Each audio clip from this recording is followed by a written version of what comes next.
Welcome back. We're going to begin chapter 19, which will cover psychosocial development in emerging adulthood. All right, our final chapter on emerging adulthood commences. All right, let's go. So, let's talk again about something I talked about previously in this age bracket, which is the social clock idea. So, here I have more of a questionnaire for you to think about whether you agree or disagree. Not based on anything I said in a previous lecture, but based on your own experience. Think about whether you think this activity or event happens at approximately the age range that the social clock says you're supposed to do it. So let's see what you think. So for example, do you agree or disagree with the concept that a man should get married between the ages of 20 and 25? Do you agree or disagree with the idea that a woman should get married by about age 24? Do you agree or disagree with the idea that a person should become a grandparent when they're between 45 and 50? Do you agree or disagree with finishing school and starting work when you're between the ages of 20 and 22? Do you think a person should retire when they are between 60 and 65 years old? Do you think that a woman has the most responsibilities of her lifetime between the ages of 25 and 40? Do you agree or disagree with that? Do you agree or disagree that a man accomplishes the most in his life during the period of age 40 to 50? Do you agree or disagree that a woman accomplishes the most when she's between 35 and 45? All right. So these are back when there was sort of a consensus that there was such a thing as a social clock. These were the ages that were attached to the different sort of, shoulds. You should be married by now. You should be working by now. You should be thinking about retirement by now, that kind of thing. So if I tell you that this was created back when social clocks were pretty much accepted, you shouldn't be that surprised to see then, oh, some of these ages are a little younger than I would have agreed with, right? That I don't think in American society today that there's great agreement that a man should get married between the ages of 20 and 25. I think there's a lot more agreement that a man should be more than 25 when he gets married on average. The woman marrying by age 24, again, that's probably a little bit young, right? For modern American sentiment. Becoming a grandparent at 45 to 50, well, if you're not married until you're pushing 30, you're probably not going to become a grandparent by the time you're 50. Just probably not going to happen. And so a lot of these ages are a little younger. I mean, the idea of finishing school and start working in your early 20s is probably not consistent with what we value and what we're looking at these days. Now, just because the ages have gotten older, that doesn't mean that there isn't still a social clock. So like I told you in the last time I talked about social clocks, I may not be in agreement with sort of the larger community right now, because I still think there is a social clock. I think that there still is a sense of pressure on emerging adults to be moving at a pace that is being urged by people around them. Maybe not to get married when they're 20 or 22 years old. I mean, I'm not saying that, but that they have a certain sequence of events that are supposed to be happening. And if you're still living at home when you're 25, there's people will still look askance at you. Like, what are you doing still living at home at 25, right? Even though, that's still considered in modern society pretty young. Like, you're not supposed to be getting married necessarily. That's not part of the social clock, right? The social clock tells you that, if you're a woman, you probably get married around 27. If you're a man, you probably are pushing 30 when you get married. But there's still sort of this expectation that certain things should be happening in certain order. So I think there is still a social clock. It's just sort of been reset, is what I think personally. I don't agree with the ages on this list either. If you didn't agree with them, I, for example, don't think I'll retire between the ages of 60 and 65. I'll probably be a lot older than that. One main reason why is because I have a pretty easy job. It's not like my body's going to wear out and I'm going to have to retire. It's also very fulfilling. I got trained for a really long time to do this job. If you don't start your career till you're 30, you probably want to continue doing it for a while. So I just would like to, I guess, drive home my personal belief that I think we still have a social clock. It's just these are not necessarily the ages anymore.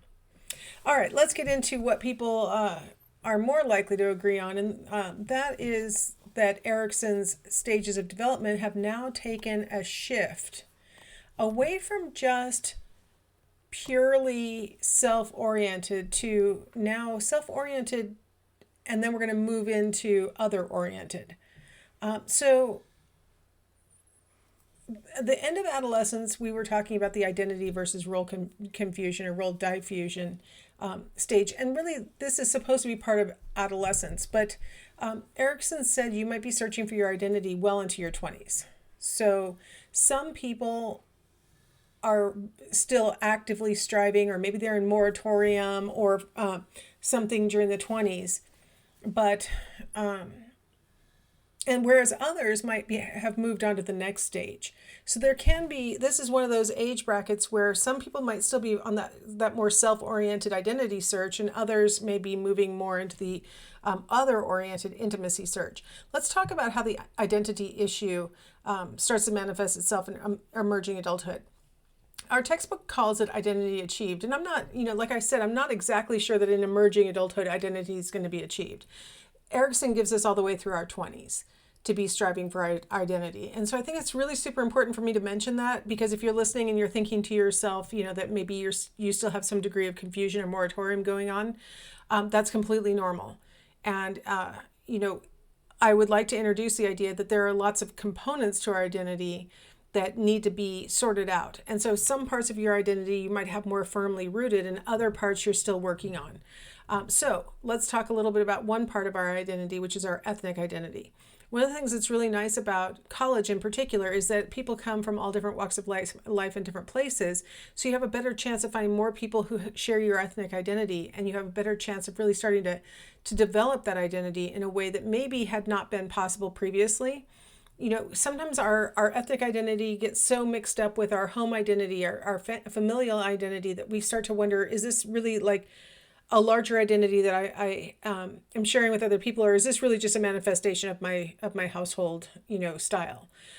Getting out into the world and meeting more people who might share your identity on some basic fundamental issue like ethnicity allows you to start to figure out, okay, these are parts of like maybe a larger culture, not just my family culture. And so it's really important that young people, 18 to 25-year-olds, have this opportunity to maybe go to college or go in the military or join the Peace Corps or go on these kinds of experiences where they come in contact with more people that may help them to solidify their own sense of who they are in their ethnic group and in the larger culture. Another thing that we're striving for in early adulthood is this search for what do we want to do for a living? Like, what kind of work do we like? What would I want to do? I found this cartoon that says, so you don't mind starting at the bottom, which is great, because when you're a young adult, it is super important to realize that you're at the beginning of your career and you do have to climb up, right? Like, you don't enter the workforce being the president unless you invented your own company, right? And then you get to declare yourself president. But most of us, we work our way up, and we get more and more responsibility. We get more and more status as we get more and more experience in the world. So it's really important to realize that whatever career you're picking, you're going to be starting at the bottom. Our textbook talks a little bit about how it actually has a cartoon where, your career choices are to be a porn star or a YouTube star, or like everything had star at the end of it, right? Like everything that you consider is, how do I become the most important person in that field? And of course that takes time and practice and experience and, stuff to build up the notoriety to get into the position where you're really famous. I mean, even my friend's son, who has, over 500,000 YouTube subscribers, when he first started doing it, like no one was watching his videos at all. And it took years to build up an audience that ultimately now he has, all these subscribers. Everybody has to put in some amount of work or time. And so you don't just jump in and become the star of whatever. One of the nice things about college or the military in particular, Peace Corps, other things I've been mentioning, is that this is our kind of a moratorium period where we don't have to settle on a vocation yet. right? Like we could say, like pretty much everybody respects you if you say, I'm in college, or I'm in the military, or I'm joining the Peace Corps. And they go, oh, wow, you're doing something, right? Like you're taking steps towards becoming a fully functioning human. This we all are willing to accept. While inside of yourself, you're like, I don't know, I'll decide after this what I want to do. Like after this is over, hopefully things will be more clear, right? That's very normal, very typical, to be in this moratorium period during college. It's really common during this period of time, 18 to 25 years old, for people to have temporary jobs where maybe they do something in the summer and they do something else during the school year, or they have jobs where my husband's friend was trying to become a park ranger during this age bracket, and he would spend 1 year working out at Page, Arizona at this dam, and then he'd spend another year down at Big Bend in Texas, and he just hopped around from 1 6-month appointment to 1 9-month appointment to a year here, and until finally, with enough experience in the field, he was able to ultimately get hired on permanently as a park ranger. So that's really common during young adulthood, to sort of have these jobs where you're sort of working your way into the field you're trying to get into, or maybe to get enough work experience to find out whether this is a field that you want to get into, those kinds of things. Really super common to do those things. We definitely see that younger employees are much less loyal to their employer than, somebody in their 50s is. So an 18 to 25-year-old thinks to themselves, if I'm not happy, I'll just do sort of the reboot, start the video game over and go somewhere else kind of thing. And they don't think about it like, oh, what kind of impact is this going to have on my career long term? They're not worried about that yet. They're just sort of trying things out, and it's very normal and very appropriate to be doing that.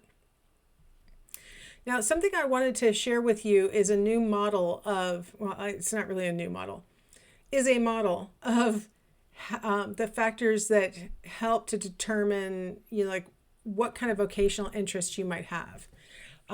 So this is called, oh, my header's not popping up. That's okay. Holland's model of vocational aptitudes. And so you see that there's this hexagon, and the edges are labeled with what you would call a person who has these characteristics. So a person who's realistic in their vocational aptitude prefers hands-on physical activities with tangible results. So these people with this type of approach might be really big on, construction work or plumbing or electrical, or those kinds of things. Working outdoors, being a high tension line worker, like that kind of thing. An investigative person prefers to solve abstract problems involving science or engineering related subjects. So they really like to, they like the challenge, the intellectual challenge of trying to figure something out and, answer questions and so on. Artistic types like unstructured situations where they get to express themselves, either their ideas or maybe through artistic things, that kind of activity. A social person really likes to do helping activities. They really like to advise or counsel or coach or mentor or teach. So a lot of times they enter into helping type of careers. People who are in the enterprising category really like business situations. They like to sell, they like to persuade, they like to influence. They tend to be energetic and enthusiastic and assertive and self-confident. And so a lot of times you'll find these people drawn towards business. People who are more conventional, like structured situations, where maybe they're going to be really good at data analysis or finance and planning, organizational stuff. So there's different kinds of, and you might have heard yourself as I was going through the descriptions. That's why I went through the trouble of kind of going over the descriptions, because you might have heard yourself. And that actually can be really super helpful. And I wanted to show you real quick that a lot of universities are doing what Eastern Washington University, which is where I teach, they have started to administer or give descriptions based on this to help people figure out what their major might be. So if you scroll down, you'll notice, look at this little logo that's down here. It's got the 6 components I just got done describing, and you can take something called the Strong Interest Inventory. Strong was the person who invented it. It's not indicating that you have strong interest in something. But so the Strong Interest Inventory helps you to figure out which of these like sort of dispositions is more commonly held. that you have more of, and that would help you to figure out what kind of career you might find fun. Now, it's not the case that you're going to find what you should do. It's going to tell you what you might enjoy. And then from the list of choices, you might find a major that works for you. But sometimes one of the great things about being an emerging adult is that you might get to try construction work, or you might get to try being an intern at a business, or you might get to take some classes in art, or you might get to take some classes in science or whatever. And you can start to figure out what things naturally, attract your attention and that you find just naturally like suited for you. And that's the great thing about being an 18 to 25-year-old emerging adult, is that the world is kind of naturally set up for you to make that exploration. So, all right, well, good place to stop, I think. So we'll go ahead and stop here. And in the next segment, we'll pick up with Erickson's next stage of development, which is intimacy versus isolation.